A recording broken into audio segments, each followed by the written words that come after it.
All right, Robert, I'm excited for Keto Savage I'm here, man. to come out and demystify keto and talk about health. Let's and dive into it. and the Let's fun dive stuff. into it. Love it. All right, so you are right here in Little Rock. Mm-hmm. You got a awesome following as far as the keto coaching in the space, and you have a product line, Yes, indeed. Keto Brick. Keto brick. Big old, wonderful tasting keto brick, I might add. 1,000 calories, man. It's a 1,000 brick. calories. Not a bar. Not a bar. I love it.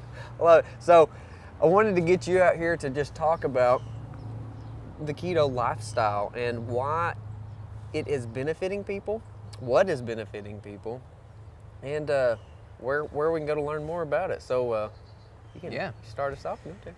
So to rewind and bring it back to the basics, I've been natural bodybuilding for about 12, 13 years now, and I followed a traditional bro diet approach, eating like 6-7 meals a day every 2 or 3 hours, lots of lean proteins, very minimal dietary fat, and lots of carbohydrates.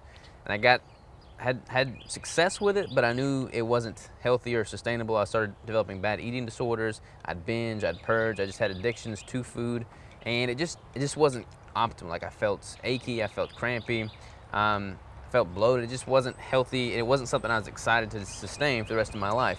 So I started dabbling into something called carbohydrate backloading, which is basically no carbs during the beginning of the day and then a lot of carbs right before you go to sleep. And I felt great, but I was eating a bunch of like high glycemic index, processed carbs, and I just realized that probably wasn't the healthiest thing either. Lots of brownies and cookies, probably not ideal. So I cut those out and noticed that I felt even better. And this was before keto was popular at all. Like this, there was no podcast, there was no books. So I was doing carb backloading without carbs, and I started diving into the research as to what it was I really was doing. And I found out about keto through, I think, a Tim Ferriss podcast back in 2013 or something. And I started realizing that they used to use this in the 20s for children with epileptic seizures. Absolutely. So I started diving into it from like a performance standpoint as a natural bodybuilder, and I noticed that my ability to say no to the addictive substances, like the heavily processed carbohydrates, was completely removed. I didn't crave those anymore. And I thought, okay, this is great. That alone is reason to stick with it. Never expected my performance in the gym to improve, but it did. And I decided to do a competition prep with a ketogenic approach. I got leaner than I ever had before, and I was healthier than I ever been before. I'm like, okay, this is it. This is where I want to dive into and invest myself fully. So I started creating content around keto from a natural bodybuilding perspective, and lo and behold, it started to gain traction, gain popularity. Keto started blowing up at that point, and then just took off. And I knew that that's the direction I wanted to take my life going forward, and I've since then just pretty much dedicated myself to enlightening others and informing others about how they can leverage keto from like an overall health standpoint and also from like a performance standpoint. Yeah. So that's kind of a topic that we probably don't pay enough attention to, is that there is an athletic enhancement in a lot of ways for keto. So that's cool. What got me really, because it was a hot term when I first became aware of keto. Like 2017. Yeah. Well, and then so the eating styles with Lander is what really got me to dive in. So everything that I was reading from a functional standpoint with medicine is sugar feeds cancer. Sugar-free cancer. So what diet is really completely engulfed in low carb, low sugar? Keto. Yeah. So that's really what got me into looking into it, and so following a lot of those plans. What have you seen some of the biggest health reversals with keto? Where are you seeing big, like, man, I just feel better about fill in the blank? Well, for me, speaking like as a natural bodybuilder, traditionally I would avoid fat. Like I would have 30 grams of total fat a day because fat makes you fat, right? So we've been told. So we've been told. Yeah. That's what just the health dogma illustrates. Every single cell in your body is encompassed in a layer of fats. Cholesterol is good. You have to have cholesterol. That's another thing that people say you got to avoid entirely. And I noticed as a natural bodybuilder that when I included more dietary fat, my hormones, like cholesterol is a precursor to testosterone, which you obviously want as a natural bodybuilder. Right. I noticed that when I increased my dietary fats, my performance improved, my health improved, my metabolism, and just baseline hormone function stabilized. And traditionally that would totally tank when I go through a competition prep. And I know natural bodybuilding is kind of like one of the extremes that most people aren't going to find themselves in, But with any diet, with any sport, with any activity, with just life in general, if you can stabilize your metabolism, your hormones, your day-to-day function, your overall health, that's all going to improve with a ketogenic diet. My aches and pains went away, my sleep improved, my performance improved, my life improved. Yeah, it's a low inflammatory diet. Low inflammation, absolutely. Yeah. I mean, I could do squats, one day after the next, whereas before it would take, a week and a half before I could fully recover. Yeah. And that's just because of the anti-inflammatory effects of keto.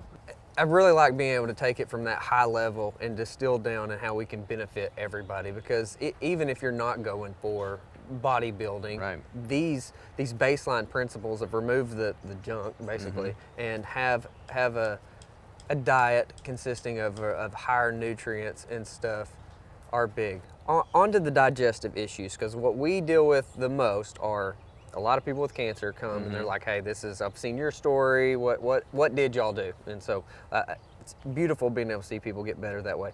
But the other really two things that are glaringly obvious now are thyroid issues, huge, absolutely huge. I did not realize how big of a deal that was, and digestive issues. So whether it's constipation, diarrhea, stomach cramps, I mean, the whole gamut, that a lot of that research that I come across points back towards keto, more of at least a keto friendly or keto cycling diet. Is that something that you are seeing also? Oh yeah, I mean, like from a digestion standpoint, when I first started doing keto, my girlfriend at the time, who is now my wife, she had just a smorgasbord of digestive issues, and she was kind of hesitant to jump into keto with me, but when she did, she started seeing immediate benefit to her digestion. That was the first eye-opening moment for me to recognize that this just goes far beyond performance in the gym. It has a much more farther-reaching effect. And when you look at digestion, and I'm not an expert on digestion by any means, but when you look at just the massive volume of food that most people are consuming that is not nutrient-dense, rather very quite nutritionally void, it's very hard on their digestive system to constantly be seeing an influx in those foods.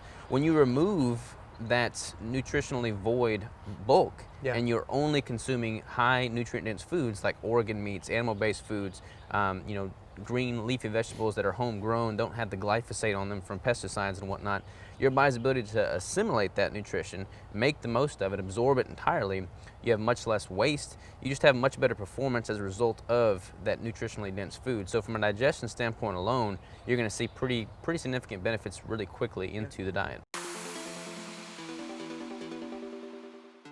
I am Robert's wife, Crystal Sikes, and I am the owner of Lady Savage, and then I co-own Keto Brick and Live Savage Apparel and all of that with Robert.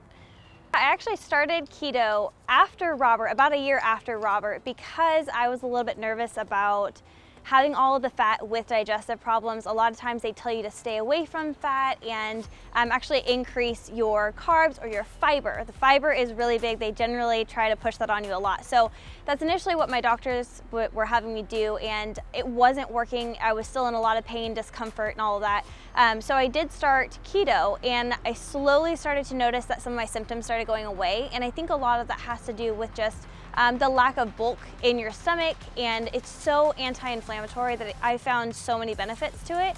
As you transition into keto, your gut microbiome does change, so that does take a little bit of time, and there is probably going to be a little bit of discomfort within that first little week or two, maybe even a month as you transition. But once your stomach gets used to the fat and different kinds of proteins and things like that, it generally starts to transition very smoothly. For me, what helped a lot with my digestion and doing that transition was a lot of shakes, and just like really fatty shakes, and just trying to build that up so that it was really easy to digest, but I was still getting in all the fat and the protein that I needed.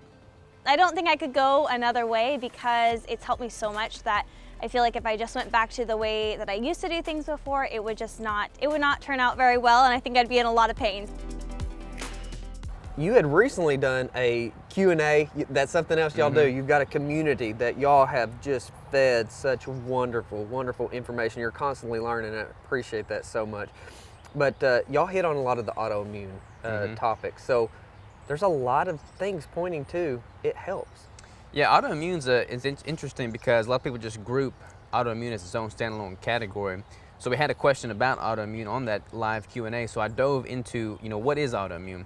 And basically anything that has a negative reaction from an immune standpoint within your body is considered autoimmune. So that's going to be like type 1 diabetes. It's going to be Hashimoto's. It's going to be celiac disease. It's going to be all these things that can be significantly improved from an anti-inflammatory diet, which is keto in a nutshell. So you transition your nutrition to something that's not going to be contributing to more inflammation, and you're going to see pretty immediate, beneficial side effects to that nutritional, decision. Where can people come find you, and what's the best way that you're able to help people? Yeah, so I am on Keto Savage. That's kind of my brand. I'm branching out beyond keto and going more holistic towards Live Savage. Our 1,000-calorie product, the Keto Brick, is at ketobrick.com. And we're just trying to create an atmosphere in which we're just constantly putting out content around nutrition from a performance standpoint, from a lifestyle standpoint. I'm an avid hunter, so harvesting my own wild game and then incorporating that into my day-to-day nutrition is it's a very passionate subject matter for me. So just simply bringing that information to the forefront of people's minds as to how they can go about improving their health through their day-to-day lifestyle decisions. That's my passion right there. I love it. It is so much more than just one thing. Absolutely. So many things to life. Robert, thank you so much for coming out, brother. Thank you, sir. If you've got any questions or anything, let us know, and we'll talk to you soon.